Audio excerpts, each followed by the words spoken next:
Күн шерефлеріңіз хайырлы olsun. Бүгін октябрьнің 31-сы, Вехрым Жығалының 977 күні. Эфирде заман.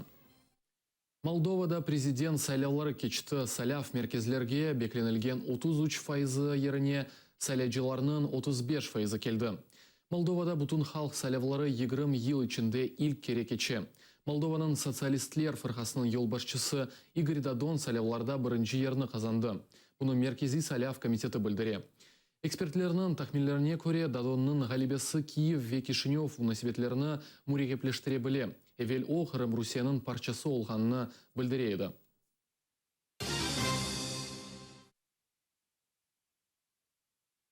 Түркия Cumhuriyeti 93 yıllığını kaydetken. 2 yıl terror altında yaşağanına bakmadan ve bu senesi iyul ayında olğan devlet avdırılmasının ıntılığından son ülke Cumhuriyet bayramını birinci kere geniş şekilde kaydeti. İstanbul'da kaydetilgen Cumhuriyet Günü merasiminde Emine Halil de bulungandır. Türkiye devleti 29 oktyabr günü Cumhuriyet kuruluşunun 93. yılını kaydetti. Demokratiya taraftarı olğan Türk vatandaşları her yıl bu bayramını tantanalı surette geçirirler. Mustafa Kemal Atatürk yolbaşçılığında Osmanlı Devleti 93 sene evvel demokratik Türkiye Cumhuriyeti'ne çevrildi. Bu sene de her yıl olğanı gibi Türkiye'nin çoğu şehirlerinde tedbirler geçirildi. İstanbul'da sabahdan resmi merasimler geçirilmeye başladı. Merkezde bulungan yolda 2 saatke yakın parat yürüyüşü ötkerildi. Çeşit türlü teşkilatlarının yanı sıra Türkiye halklarının temsilcileri de öz bayrakları ile bu yürüyüşte iştirak ettiler. 93. yıl dönümü kutlama programı sona erdi. Akşam ise Beşiktaş rayonunda sıradan vatandaşlar meşale yürüyüşünde iştirak ettiler. Binlerle insan kollarında Türkiye bayrakları ve ateşler ile 2 kilometrege yakın mesafe geçip konsert geçirilgen meydana geldiler. Demokratiya taraftarı olğan Türk vatandaşları Cumhuriyet kuruluşunun halkka azatlık bergenini sayalar. Türkiye'nin sesi dünyaya bildirilmesinde mühim yer alğanına inanalar. Cumhuriyetsiz yaşayamayız. Biz bugünlere, Cumhuriyeti bize armağan edenlere sonsuz teşekkürlerimizi sunuyoruz. Atatürk'ün bize verdiği bir armağan. Bizi birey yaptı, bütün dünyaya adımızı duyurdu. Atatürk'ün bize vermiş olduğu bir hediye. O yüzden çok heyecanlıyız. Kemal Atatürk Türkiye'ye Cumhuriyet statusunu bergen son memlekette çok değişmeler oldu. Bulardan en mühimi kadınlar ve erkekler arasındaki tenglik, kadınlarga okuma hakkı verilmesi oldu. Öncelikle Türk kadınının elde ettiği hakların başlangıcı gibi bir şey. Cumhuriyet bize kadınlara seçme seçilme hakkı verdi. Bu da gelişen Türkiye için çok büyük bir olay. Özellikle kadınlar için özgür olmak çok en önemli şeyse biz şu anda buradaysak Cumhuriyet sayesinde, Atatürk sayesinde. Cumhuriyetten sonra herkes eşit bir şekilde aynı haklara sahip oldu ve hepimiz ulus olmayı, birlik olmayı bu sayede öğrendik. Bu bayram, bu 15 Temmuz'daki darbe girişiminden sonra halkı birbirimize kenetleyen güçlü bir sergilediler bütün vatandaşımız. Cumhuriyetimizi ilelebet ayakta tutacağız. Tabii ki gençlere emanet Cumhuriyetimiz. Bunu taşımak bizim görevimiz. Yani bugüne kadar kolay gelmedi Türkiye. Bundan sonrasında sağlayacak olan gençler. Demokrasi, layık bir cumhuriyet. Bunu korumak da bizim görevimiz. Bu bayramını kaydetken insanlar Cumhuriyet kuruluşunun Türk halkına serbestlik bergenini saya. Paytaxt Ankara'da ise bayram sebebi ile Ukrayna elçisi Andrey Sybiga, Türkiye yolbaşçısı Recep Tayyip Erdoğan'a tebrik mektubunu Ukrayna Milli Marşı ile takdim etti. Cumhuriyet bayramına bağışlanğan bu yılki merasimler yazda olup geçken darbe teşebbüsü sebebinden pek geniş geçirilmedi. Buna bakmadan halk bayram keyfiyetini joymayıp kuvanıp eglendi. Emine Halil, Vladlen Melnikov, Zaman, ATR, İstanbul.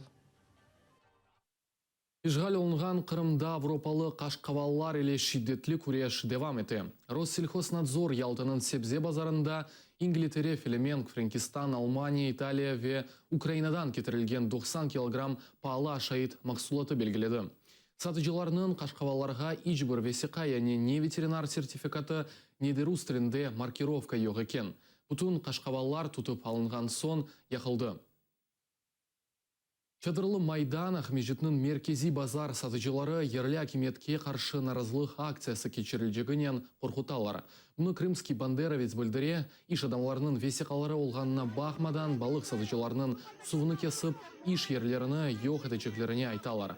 Ачулы адамлар ишғалжы акимет темсілжісіні весеқа вешедет нәмек өстермесіні талап еткенлер, ой серед еткен.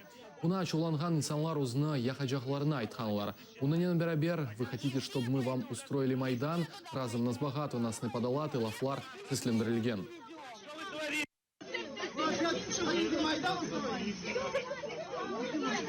Я ничего не желаю, а Богу желаю, чтобы все жили на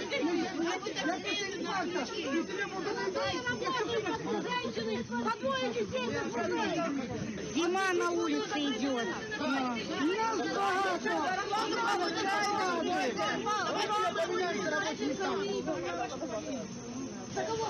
И вода ваша. Где ваша? И вода ваша? Звоните, ваша. Вода ваша. Вода ваша. И воздух ваш.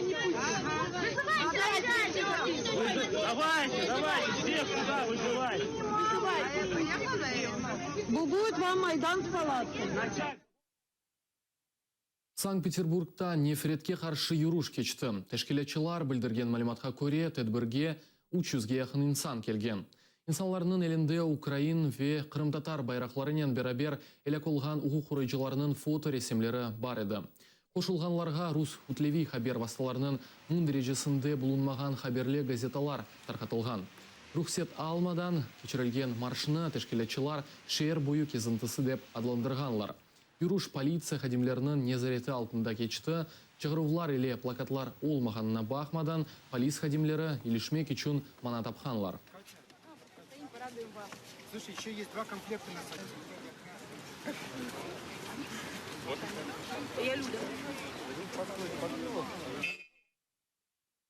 Кечкен ратлы күнлерінде Москвада нефбеттеки сефер Немцовға бағышланған мемориал темізленді.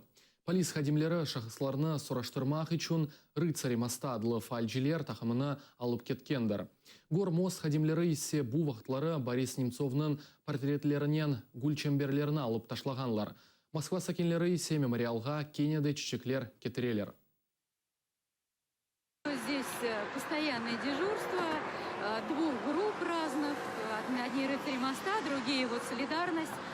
И мы друг другу передаем по смене, что происходит. И ясно, что мы на прошлой неделе были, здесь было 100 метров цветов. Очень много. И сейчас вы видите, что это 20 метров осталось. Да? Это цветы, принесенные сегодня утром. Народ сразу же узнает по Фейсбуку или там по сетям, что такое происходит. И быстро-быстро опять цветы, снова возобновляется наш мемориал. Происходит это регулярно и постоянно.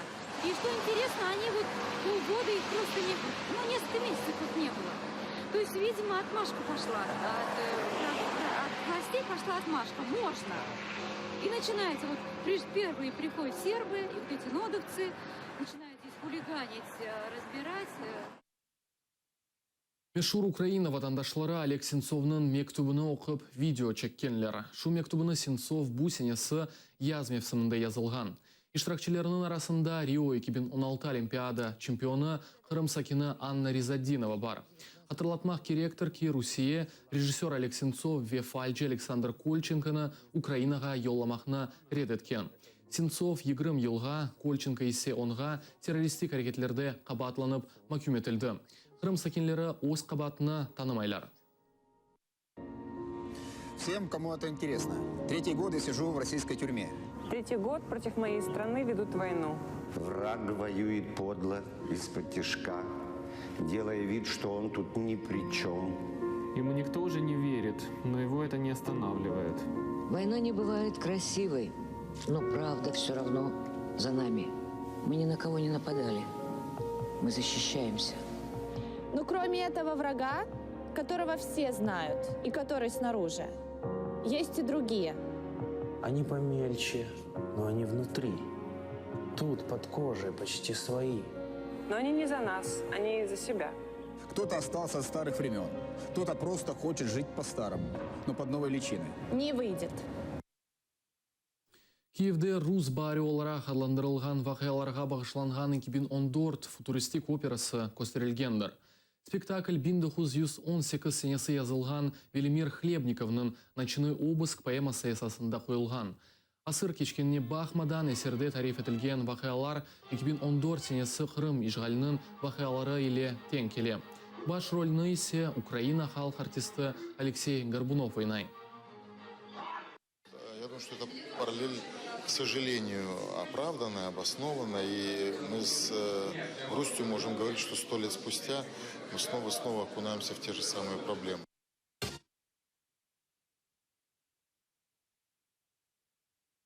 Ахмежетте белі қырымтатар журналисті Лиля Буджурованың анасы вефат етті. Алазырда Буджурованың евінде, яғни Ахмежеттеки строителей Игрымсекі соғағында жаназесі кечмекте. Редакциямыздың хадимлері терен тазелерде болынмақта.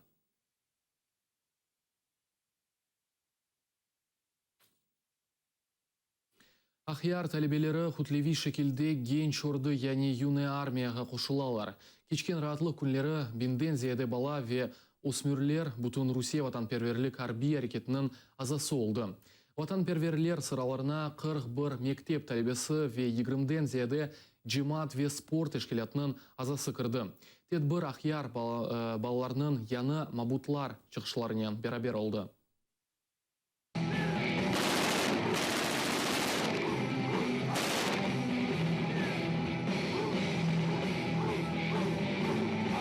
Многого хотим добиться в жизни, и вообще это очень интересно. И принесет нам много полезного опыта, потому что никто не знает, что произойдет завтра. Защищать Отечество будем. Мы должны любить свое Отечество, защищать народ, уважать старших, знать свою историю. Хэллоуин кечесінде ишғал олынған Қырым соғақларына зомбилерден ғайры созды народное ополчение залары чықачақ олалар. Олар руселілер рухына ябанжы олған байрамның қайт етмемесіне қаршы көрешежеклер. Әрекетінің матбуат қызметінде қайдеткеніне көре, Хэллоуин либерал ве ғарпны дестеклеген ноқтайы назарға сайыптыр. Сергей Аксенов есе Хэллоуинны турмыш шейтанлығы деп адландырғандыр.